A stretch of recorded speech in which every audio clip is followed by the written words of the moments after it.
Welcome to the Civil War Museum in Kenosha, Wisconsin. Located along the shores of Lake Michigan, this museum tells the story of the American Civil War from a perspective that many people don't often hear: the role of the Upper Midwest.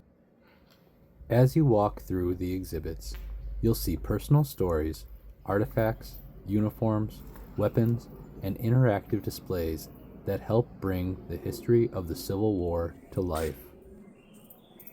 The American Civil War was fought from 1861 to 1865 and remains the deadliest conflict in United States history. It began when 11 southern states seceded from the United States and formed the Confederate States of America. The war officially began in April 1861 with the Confederate attack on Battle of Fort Sumter in South Carolina.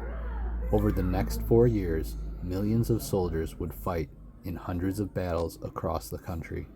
By the end of the war, more than 600,000 Americans had died, making it the bloodiest conflict in American history.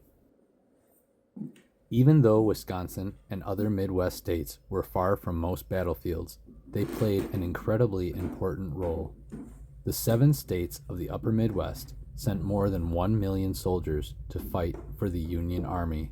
They also provided huge amounts of food, livestock, horses, equipment, and raw materials needed to support the war efforts. Many of the soldiers who fought in the war were volunteers: farmers, workers, immigrants, and young men who had never been far from home.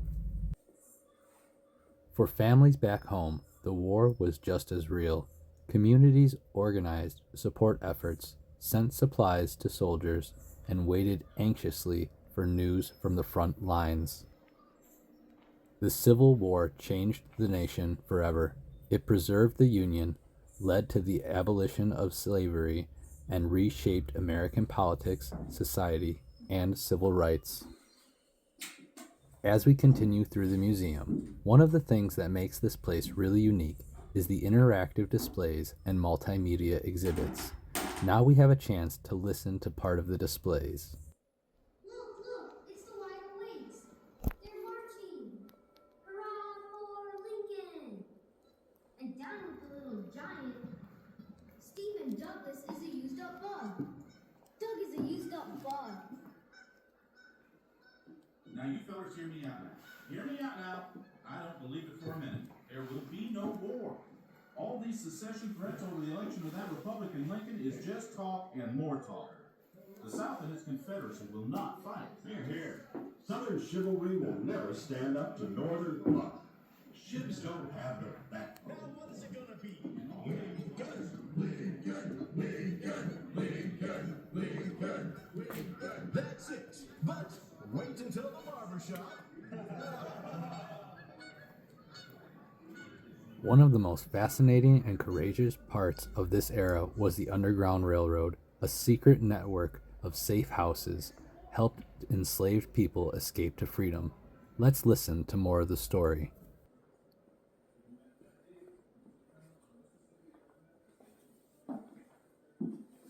You remind me now, Silas. This underground railroad has got to stop, you hear?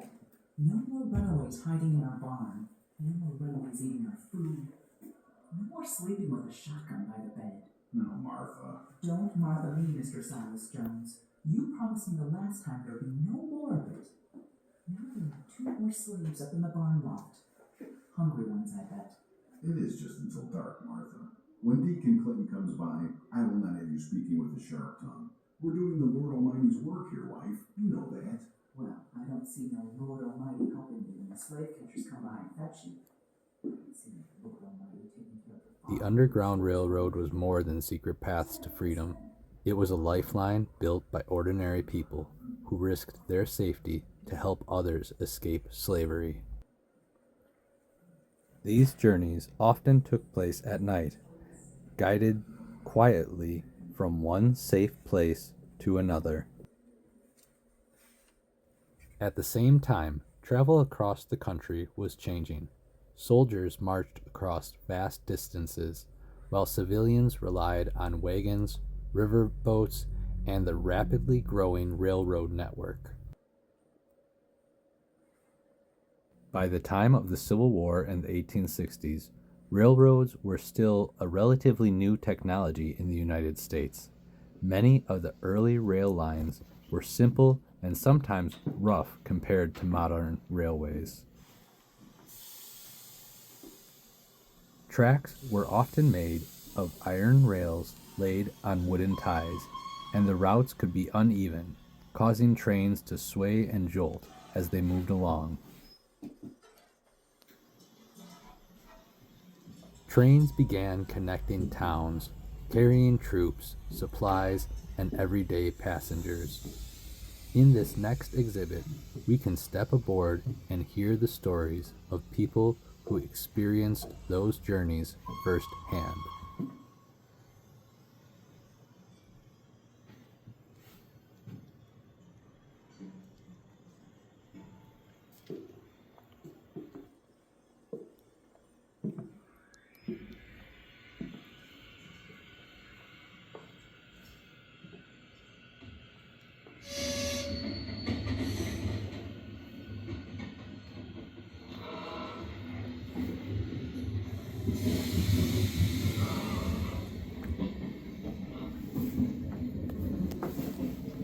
First time on the train? It is quite the new adventure these days. Seems like everyone is coming or going somewhere. I'm Lieutenant Brown of the Troy Union Guards. Nice to meet you. I'm on my way to join my regiment, which is with General McClellan outside Washington. I was home on leave taking care of some family business. My wife and I have 3 children, and I did not want to leave it as a burden to her. I must admit I missed them while with my regiment, and it was good to see them again. I don't quite know what to make of this war. I certainly did not expect the Southern states to leave the Union over the election of President Lincoln. You should see our soldiers at Washington. All volunteers and patriots, every single one. All ready to do his duty to end this rebellion. It will be a short war for sure. One big licking and the rebels will quit.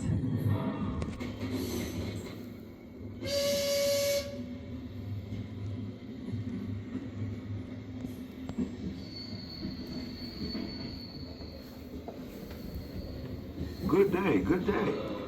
Here, let me move this Pokemon so you can sit comfortable. Train is sure full up. I'm headed for Virginia to take up Army barber. Sure thought I'd never go back to the Southland ever again. Ran away almost 10 years ago and never looked back. I have a nice little barber shop here up North Country. But General King says the boys need to get a trim now and then. With the lights and everything. He promised me all the clipping I can do. War sure changed a lot of things. A lot of things. Who'd expect a runaway slave like myself making his way as a free man by clipping soldier boys?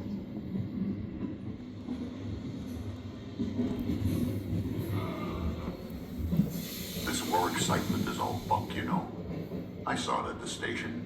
Everyone helloing and talking brave and prancing about in bandbox uniforms. It's not that way at all, you know.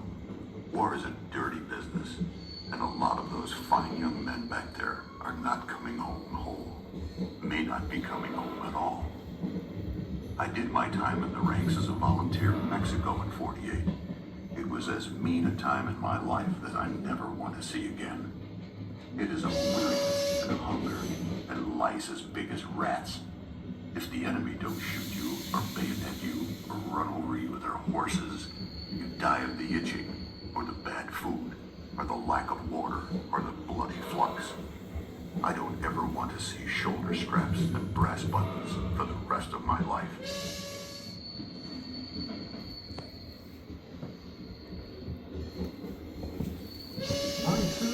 There. I'm Reverend Asa Bailey from the First Presbyterian Church. I'm on my way to Indianapolis to see my sister. I hope to be appointed chaplain of one of the Indiana regiments. The officers of the regiments make the appointment, you know, and my brother is with the 11th Indiana. I fear this war will be a great temptation for our young men. Being a soldier far away from home and without the bonds of church and family, it makes it harder to follow the Lord's good word. strong spirits. Drink, I confess, is probably the great danger. It leads to weakness of the flesh, and the good Lord knows, coarseness of manner.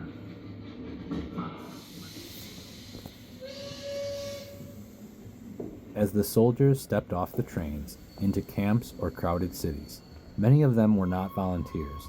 As the war dragged on and casualties mounted, both Union and Confederacy turned to the military draft to fill their armies. In 1863, the United States government passed the Enrollment Act, the first national draft in American history. It required able-bodied men between ages of 20 and 45 to register for military service. Some men volunteered out of patriotism, while others were chosen through the draft lottery system. The draft was controversial. Wealthier citizens could hire a substitute or pay a fee to avoid service, something many working-class Americans saw as unfair. In some cities, this anger boiled over into violence, most famously during the New York City draft riots of 1863. Once soldiers were in the army, they depended heavily on the growing power of industrial warfare. Factories across the North worked constantly to produce the equipment armies needed to fight. Munitions included everything from rifle cartridges and gunpowder to cannon shells designed to explode on impact or scatter deadly fragments across the battlefield. These supplies were shipped in enormous quantities to keep the armies equipped. Artillery became one of the most powerful weapons of the Civil War. Large cannons, often made of iron or bronze, could fire solid shot, explosive shells, or canister rounds that spread like giant shotgun blasts. On the battlefield, artillery units were positioned to bombard enemy lines, defend key positions, and break apart advancing troops. These weapons and supplies represented a new kind of warfare. The Civil War combined mass armies, industrial production, and the powerful artillery, creating battles that were larger and more destructive than Americans had ever experienced before. In the fall of 1862, after the bloody Battle of Antietam, President Abraham Lincoln traveled to meet with Union General George B. McClellan. Antietam had been the single bloodiest day in American history, leaving more than 20,000 soldiers killed, wounded, or missing. Although the battle forced Confederate General Robert E. Lee's army to retreat back into Virginia, Lincoln believed that McClellan had missed an opportunity to destroy Lee's forces completely. When Lincoln arrived at the Union camp, he met with McClellan to discuss the next steps of the war. The president hoped the general would quickly pursue the Confederate army and press the advantage gained at Antietam. But McClellan remained cautious. He argued that his army needed time to reorganize and resupply before continuing the campaign. Lincoln grew increasingly frustrated with the general's reluctance to move aggressively against the enemy. The meeting highlighted a growing tension between the president and his commanding general. Lincoln wanted decisive action to bring the war closer to an end, while McClellan believed careful preparation was necessary before risking another major battle. Among the many symbols of pride carried by the Union regiments, few were as famous as the bald eagle known as Old Abe.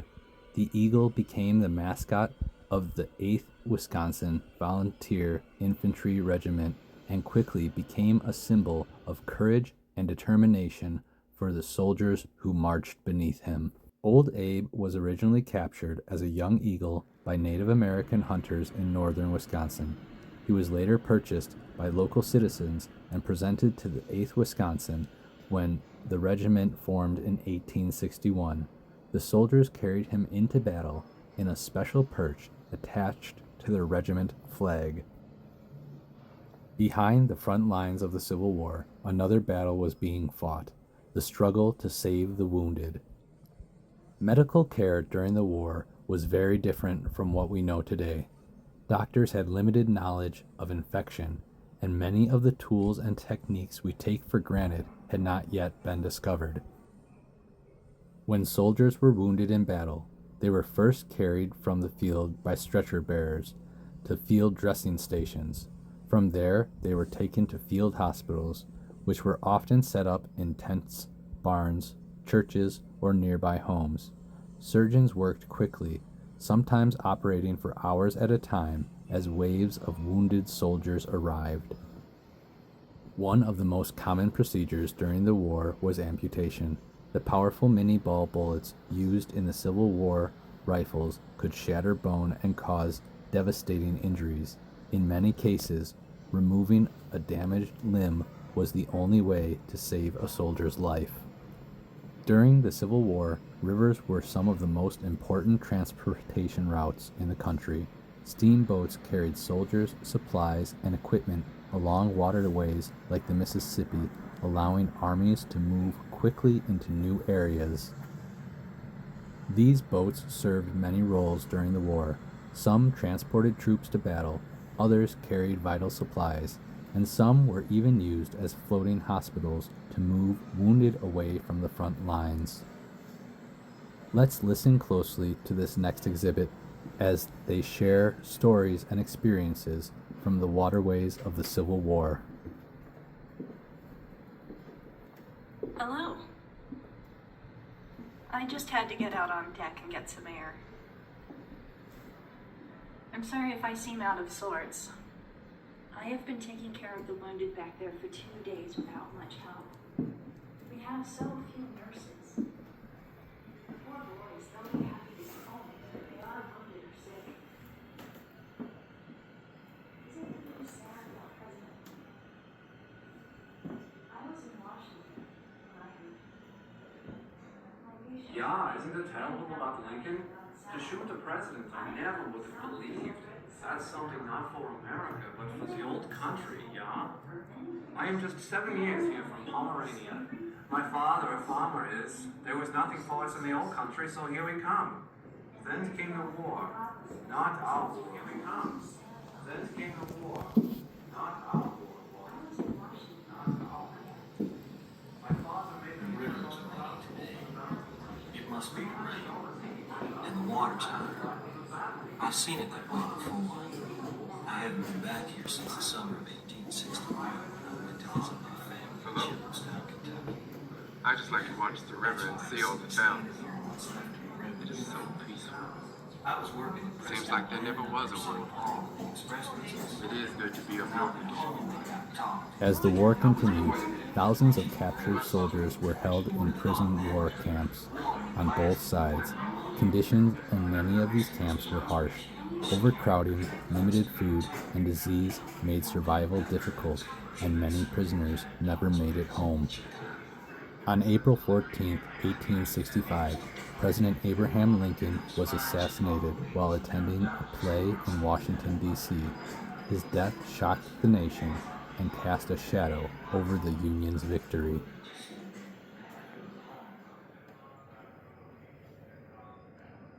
As the Civil War came to an end in the spring of 1865, the United States faced an enormous task of rebuilding a nation that had been divided for 4 years of conflict.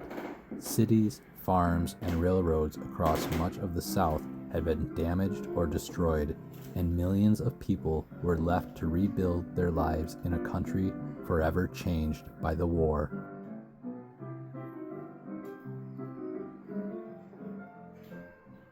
One of the most significant outcomes of the conflict was the end of slavery.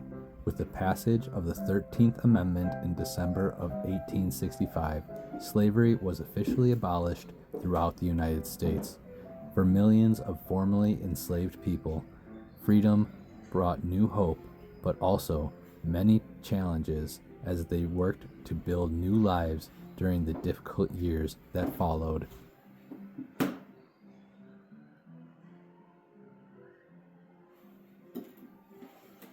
This period became known as the Reconstruction. The federal government worked to bring former Confederate states back into the Union while also attempting to protect the rights of newly freed African Americans. New amendments to the Constitution aimed to guarantee citizenship and voting rights, though the path towards equality would remain long and complicated.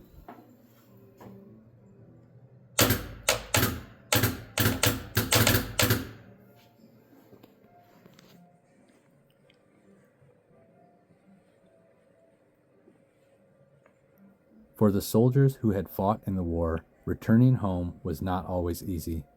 Many carried physical wounds, while others struggled with the memories of the battles they had survived. Communities across the country worked to honor their service by building monuments, holding memorial ceremonies, and preserving the stories of those who fought.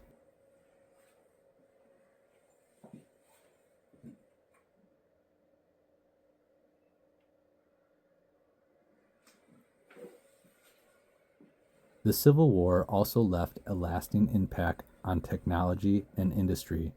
Advances in railroads, communication, medicine, and manufacturing helped shape the rapidly changing nation that emerged in the later 19th century. Lessons learned during the war would influence the United States military and society for generations.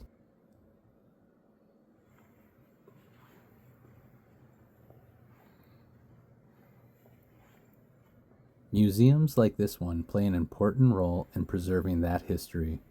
Through artifacts, personal stories, and carefully preserved exhibits, visitors are able to step back in time and better understand the experiences of the people who lived through one of the most difficult moments in American history.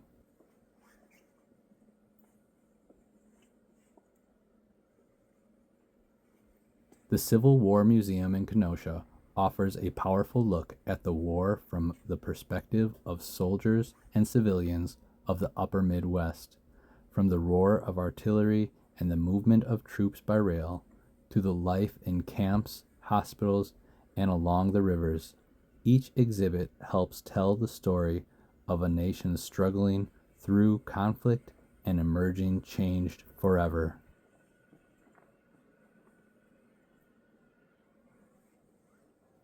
If you ever have the opportunity to visit Kenosha, Wisconsin, this museum is well worth the stop. It offers an immersive look at the people, technology, and events that shaped the Civil War and the country that followed. Thank you for exploring this history and for taking the time to remember the people whose lives were changed forever by the Civil War.